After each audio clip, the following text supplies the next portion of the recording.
మనమే చాలా సింపుల్ గా ఫుడ్ ఫీడర్ ని తయారు చేసుకోవచ్చు. దీనికి కావాల్సిందల్లా ఒక ప్లాస్టిక్ ప్లేట్, ఇంట్లో వదిలేసినటువంటి ప్లాస్టిక్ ప్లేట్ ఉన్నట్లయితే అదిను, వాడి పడేసినటువంటి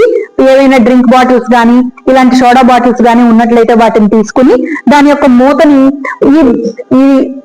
ఈ మూత భాగాన్ని మనం ఓ పక్కకు క్విక్ ఫిక్స్ ఉంటాయి కదా, దాని సహాయంతో ఓ పక్కకు అంటించి నెక్స్ట్ ఈ బాటిల్ మూతను సెపరేట్ చేసుకున్నాక ఈ బాటిల్ యొక్క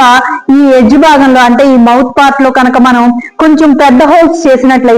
చేసి ఈ మూడు వైపులా ఒక హోల్స్ చేసేసి లోపల కనుక బియ్యం గాని, జొన్నలను గాని, రాగులు గాని, సజ్జలు గాని, పక్షులు తినేటువంటి ఆహార ధాన్యాలను వీటిలో పోసి దీన్ని జాగ్రత్తగా తిప్పి అంటే ఇలా ఉంచి జాగ్రత్తగా తిప్పి మనం మూత బిగించేసినట్లయితే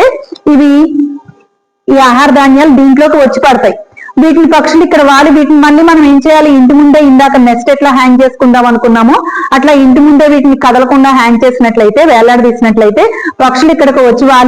ఆహారాన్ని తీసుకోవటం జరుగుతుంది.